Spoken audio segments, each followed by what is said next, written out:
اس نے اپنی کتاب لکھی تھی پالیٹکس، اس میں اس نے کہا تھا ریاست کے 3 ستون ہوتے ہیں اور تینوں اپنا علیحدہ علیحدہ کام کریں گے. وہ 3 ستون پارلیمنٹ ہوتا ہے آپ کا، ایگزیکٹو ہوتا ہے اور جوڈیشری ہوتی ہے. پھر یہی مونٹیسکیو نے کتاب لکھی اسپرٹ آف لاس، اس نے بھی اس طرح کے ہی 3 ستون بتائے. اور اس کو بتایا کیوں؟ وہ یہ مقصد تھا کہ پاور جو ہوں وہ 3 سفیئرز میں ڈیوائیڈ ہوں گی اور ایک ادارہ دوسرے ادارے پہ چیک رکھے گا. اور چیک رکھنے کی سب سے بڑی ذمہ داری جو ہوتی ہے وہ ہوتی ہے عدلیہ کی، کیونکہ اس نے ضامن بننا ہے آپ کے بنیادی حقوق کا. اب یہاں پہ پرابلم کیا آ رہی تھی؟ آپ کا آرٹیکل 175 سب آرٹیکل 3 کہتا ہے آئین میں کہ جوڈیشری اور ایگزیکٹو ایک دوسرے سے علیحدہ ہوں گے، یہی سپریشن آف پاور پرنسپل بتاتا ہے. لیکن جو سیکشن 2D1 اور 2D2 تھے وہ کچھ مخصوص حالات میں الاؤ کرتے تھے کہ سویلینز کا ٹرائل ملٹری کورٹ میں ہو سکتا ہے. تو یہ سپریم کورٹ نے ہولڈ کیا ہے کہ یہ جو 2D ہے اور 2D21 اور 2 ہے، یہ آئین کے آرٹیکل 175(3) اور آرٹیکل 10 نے جو رائٹ ٹو فیئر ٹرائل ہے اس کے متصادم ہیں، کیونکہ اس میں آپ کی جو انویسٹیگیٹنگ ایجنسی ہے اور آپ کی جو پروسیکیوٹنگ ایجنسی ہے وہی آپ کی جج بھی ہے اور جیوری بھی ہے. تو یہ پھر یوزرپ ہو رہا ہے فنکشن آپ کا جوڈیشل ایگزیکٹو کر رہی ہے، اس کو انڈیپینڈنٹ چیک نہیں ہے اس کا، کیا وہ ٹھیک سزا ہے نہیں ہے، کیا صحیح پروسیکیوشن چل رہی ہے نہیں چل رہی، وہ کورٹ نے بتانا ہے، وہ ایگزیکٹو نے نہیں بتانا. تو یہ اس کا مین ریزن ہے، اس کو انکانسٹیٹیوشنل ڈکلیئر کیا گیا ہے. آل اباؤٹ یہ فلسفی آف جورسپروڈنس ہے اور آپ کا ہے سپریشن آف پاور پرنسپل. یہ ہم خیال بینچ نہیں ہے، یہ دیکھیں چیف جسٹس صاحب نے بینچ بنایا ہے اور یہ it was a question about the constitution and protection of fundamental rights. اس میں ایک بات کرنا چاہوں گا، لیکن یہ سابق چیف جسٹس نے بنایا تھا اور ہم نے دیکا کہ قاضی فائزی صاحب کی پریکٹس کیا رہی، نئے چیف جسٹس چاہتے تو وہ بڑا بینچ بنا سکتے تھے. تو دیٹ مینز ان کی مرضی سے بینچ بنا ہے اور اس کی اپیل اگر سنی جائے گی تو وہ اس سے لارجر بینچ بنے گا اور جس میں میرے خیال سے قاضی فائزی صاحب خود ہی ہیڈ کریں گے. لیکن وہ تو خود کہہ چکے ہیں جب آئینی ترمیم کے ساتھ ملٹری کورٹس بنے تھے کہ یہ انکانسٹیٹیوشنل ہے، آلریڈی ان کا ویو آن ریکارڈ ہے. اور دوسری آخری بات میں کرنا چاہوں گا عائشہ، میں آپ آج کورٹ میں تھا، میں نے جسٹس عائشہ ملک کو سنا ہے کورٹ میں. میرے خیال سے آج کے بعد جو ہم یہ محاورہ استعمال کرتے ہیں، اکثر لوگوں کو کہتے ہیں کہ جی مرد بن بہادر بن، یہ محاورہ میرے خیال سے اس کو ختم کر دینا چاہیے.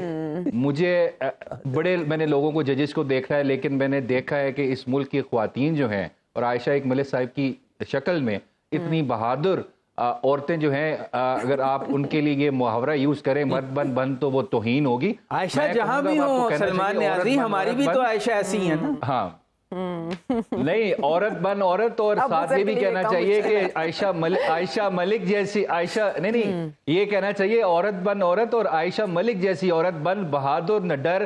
وہ پچھلے 10 سال سے ہمیں اپنی ججی کر کے دکھا رہی ہیں کہ واقعی اس ملک میں عورتوں کا بڑا رول ہے اور ایسی نڈر عورتیں ہمیں اس ملک میں ہم بلیسڈ ہیں کہ ایگزسٹ کرتی ہیں ہماری جوڈیشری کے اندر. She justified her presence in the bench. ہاں نہیں یہ بات تو ٹھیک ہے. یہ جو ویسے بھی ذہانت اور قابلیت ہے یہ صنف سے ماورا ہوتی ہے ابو سر، اور وہ صنف نازک پہلے کہلائی جاتی تھی، اب صنف اہم کہا جاتا ہے. عائشہ it was not about قابلیت یا competency, it is about courage.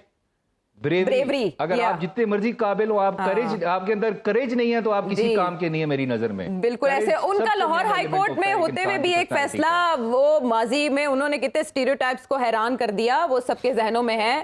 بڑا اہم فیصلہ ہے. جو جانتے ہیں عائشہ ملک صاحبہ کو، ان کی ہسٹری جانتے ہیں، وہ جانتے ہیں کہ وہ کتنی دبنگ ہیں. بتا دینا آپ کو فیصلہ کیا تھا. That was 2 finger test, that was a decision. آپ کو بھی آپ کے ذہنوں میں بھی ہوگا. اس کے بعد لوگ بہت چونک کر رہ گئے تھے کہ خاتون ہوتے ہوئے ایسا فیصلہ دینا بڑی بات ہے یہ. لیکن رانا صاحب واپس آتے ہیں اسی معاملے کی طرف. آپ کو پتہ ہے 9 مئی کو لے کر اسٹیبلشمنٹ کتنی سینسٹیو ہے، اور اس کے بعد سے یہ ٹرائل جس طرح چل رہے ہیں، اگر ضمانت بھی ہوتی ہے تو اس کے بعد دوبارہ وہ رہائی ممکن نہیں ہو پاتی. کیا کوئی تصادم ہوتا دیکھ رہے ہیں آپ آنے والے دنوں میں؟ میرا نہیں خیال، آئی ڈونٹ تھنک سو. میرا نہیں خیال کوئی تصادم ہوگا. جس تصادم کا آپ ریفر کر رہی ہیں جس طرف آپ، میرا نہیں خیال ایسا کوئی چیز ہوگی. اینڈ آئی پرسنلی تھنک کہ جو فیصلہ آیا اسی پہ عمل درآمد ہوگا. کوئی یہاں پہ تصادم شادم نہیں ہوگا اور اسی طرح چلے گا. اور اس کو ان ٹرو اسپرٹ امپلیمنٹ کیا جائے گا جو بھی فیصلہ آ اچھا جائے. اس میں جب آپ کوئی اتنی اس بڑی میں بات کر رہے ہیں تصادم رانا کی صاحب، مجھے شک نہیں آپ نے تو یہ بات کر دی، اور اصل میں سوال کی بنیاد یہ رکھنا چاہ رہی تھی لیکن بحث لمبی ہو گئی. اس سے پہلے نواز شریف صاحب آئے، پھر شیخ رشید صاحب کا ایک دن پہلے انٹرویو آیا اور انہوں نے کہا کہ میں 9 مئی کے ملزمان کے لیے عام معافی کا مطالبہ کروں گا. انہوں نے ٹویٹ بھی کیا کہ میں سب کو معافی دلانا چاہتا ہوں. تو اس کا یہ مطلب ہے کہ کوئی بڑی ایفرٹ ہو رہی ہے فور عام معافی؟ دیکھیں شیخ رشید صاحب نے جس کانٹیکسٹ میں بات کی ہے، مجھے نہیں پتا وہ کس کانٹیکسٹ میں بات کر رہے ہیں. اور شیخ رشید صاحب دیکھتے ہیں ویو، دیکھتے ہیں کس طرف ویو چل رہی ہے. اس فار دا فرسٹ ٹائم کہ وہ اگینسٹ دا ویو چل رہے ہیں، چلتے رہے ہیں. اب تو خیر ویو کے ساتھ چلنا شروع کر دیا انہوں نے، لیکن ہمیشہ وہ ویو کے ساتھ ہی چلتے رہے. سو وہ اینی ویز نہیں، میرے خیال میں انہیں شاید کہیں سے بھنک پڑی ہو کہ جناب اس قسم کا فیصلہ آ سکتا ہے. لیکن ویسے بھی اگر شیخ رشید صاحب کی بات کی جائے تو میرے ان کے ساتھ پولیٹیکل ڈفرینسز ہو سکتے ہیں، میری رائے ان کے بارے میں مختلف ہو سکتی ہے. ان کو جس طریقے سے وہ سیاست کرتے ہیں اپنے حلقے میں، میری رائے اس سے مختلف ہوگی. لیکن when it comes to this point جو انہوں نے بات کی ہے کہ جناب جتنے بھی لوگ ہیں ان کو جناب عام معافی ملنی چاہیے، میرے خیال میں یہ ایک انڈیکیشن ہے کہ one should go for normal situation. اور ان کا ایک اچھا ان کی سوچ ہے شیخ رشید صاحب کی، اور اس کو میرے خیال میں اپریشیٹ کرنا چاہیے. اس کو تھوڑا سا پازیٹیوٹی کی طرف دیکھنا چاہیے اور پازیٹیو طریقے سے اس کو لینا چاہیے. شیخ رشید صاحب کے جو بیان ہے اس میں کوئی آئی ڈونٹ تھنک سو کہ کچھ، ہاں یہ ضرور ہو سکتا ہے ان کو کہیں نہ کہیں سے کلو ضرور ملا ہوگا، کیونکہ وہ پرانے سیاستدان ہیں، ان کی بڑی فالوئنگ بھی ہے، ان کو لوگ پسند بھی کرتے ہیں. لیکن ان کو شاید کہیں نہ کہیں سے کلو ملا ہو تو اس لیے وہ اس قسم کی بات پہلے کر گئے ہوں، جس کی وجہ سے یہ انڈیکیشنز مل رہی ہیں. ادر دین دیٹ ہم اختلاف کر سکتے ہیں شیخ رشید صاحب سے، ان کے وہ جس طریقے سے طوطے کی فالیں نکالتے ہیں اس سے اختلاف کر سکتے ہیں، اور جس طرح پریڈکشنز کرتے ہیں ان سے اختلاف کر سکتے ہیں. لیکن جو لوگ ان کے حلقے کے لوگ ہیں یا جو ان کے حلقے میں رہتے ہیں، کیونکہ میرا حلقہ پرانا جو ہے وہیں پہ بنتا ہے، so I know کہ what he is talking about and where he is coming from. so وہ ایک وہاں پہ ایک کلچر ہے، ایک ڈیفرنٹ کلچر ہے. وہاں پہ تھڑا لگتا ہے رات کو، تھڑے پہ لوگ بیٹھتے ہیں، وہاں پہ کچہری لگتی ہے، وہاں پہ لوگ بیٹھ کے جناب وہاں پہ گپ لگاتے ہیں. تو وہ اس قسم کی باتیں جب کرتے ہیں تو لوگوں کو وہ باتیں سمجھ آتی ہیں، ان کے حلقے کے لوگوں کو. اور اب تو خیر ساری پاکستان کو، بلکہ پاکستان سے باہر بھی لوگ ان کی بات سنتے ہیں. لیکن ٹو بی ویری آنیسٹ، وہ یہ یہاں تک جو بات ہے ان کی کہ جناب سب کو میں ایک معافی دلوانا چاہتا ہوں، یا میں کوشش کرنا چاہتا ہوں، یا میں کوئی ایفرٹ کرنا چاہتا ہوں، اس کو ایک پازیٹیو طریقے سے شیخ رشید صاحب کے اس بیان کو لیا جائے تو میرے خیال میں وہ ٹھیک ہوگا. ٹھیک ہے رانا صاحب، آج بہت پازیٹیو ہے. رانا صاحب کی طبیعت بھی اب ٹھیک ہو گئی. آپ کو ہم نے بڑا مس کیا جب آپ جمعرات والے دن آپ نے پروگرام شروع ہونے سے پہلے کچھ گنگنایا تھا، اس لیے میری طبیعت ٹھیک ہے. So sweet of you. اچھا، یہ جو بات ابھی رانا صاحب نے کی، ساری چیزیں پازیٹیو سائڈ پہ جائیں تو اچھا ہے. شیخ رشید صاحب کے بھی جو افکار ہیں وہ بھی بڑے پازیٹیو دکھائی دے رہے ہیں، سجھائی دے رہے ہیں. پی ٹی آئی کے ساتھ بھی میل جول ہو سکتا ہے، ممکن ہو سکتا ہے، لیکن 9 مئی کے کردار مائنس کر کے یہ لیول پلینگ فیلڈ کی طرف بات سلولی جا رہی ہے. عدالت کا فیصلہ ہو یا یہ بیانات، عدنان عادل صاحب؟ نہیں، مجھے لیول پلینگ فیلڈ تو نہیں، مجھے تو لگتا ہے کہ تحریک انصاف کو اس وقت پلینگ فیلڈ بھی نہیں مل رہی ہے. جس طرح ان کا کانے میں ایک چھوٹا سا کنونشن تھا، اس پہ کریک ڈاؤن پولیس کا ہوا، اریسٹ ہوئے. لیکن یہ بات مجھے رانا مبشر صاحب کی جو بات ہے اس سے مکمل اتفاق ہے کہ اگر یہ عام معافی کی طرف بات جائے تو اس سے ایک تو یہ ہوگا کہ ریاست اور عوام میں جو خلیج ہے وہ کم ہوگی، ملک میں تلخی کم ہوگی، ایک گڈ ول کریٹ ہوگی، اور وہ لوگ جن کے اوپر الزام ہے اور ایویڈنس بھی ہے وہ ایک معافی نامہ لکھ دیں کہ جذبات کی رو میں ہم بہہ گئے. اچھا، اس کا مطلب ہے اس کا دروازہ سپریم کورٹ نے کھول دیا، ایزی کر دیا کام. انٹینشنل نہیں، اس کا تو پھر اسٹیٹ فیصلہ کرے گی نا. مقدمہ تو اب چلے گا نہیں، اس کو کوئی چیلنج ہی نہیں کرتا تو فیصلہ آ گیا. انسداد دہشت گردی کی عدالت میں چلے گا مقدمہ. وہاں تو اگر وہ عام معافی نہ دی جائے تو مقدمہ چلے گا، سزا ہوگی. لیکن یہ کہ ایک ڈیٹیرنس بھی تو ہونا چاہیے نا، کہ اگر ایک آدمی نے غلط کام کیا ہے تو اگر اسے سزا نہ ملے تو آئندہ بھی لوگ پھر وہی جرت کریں گے.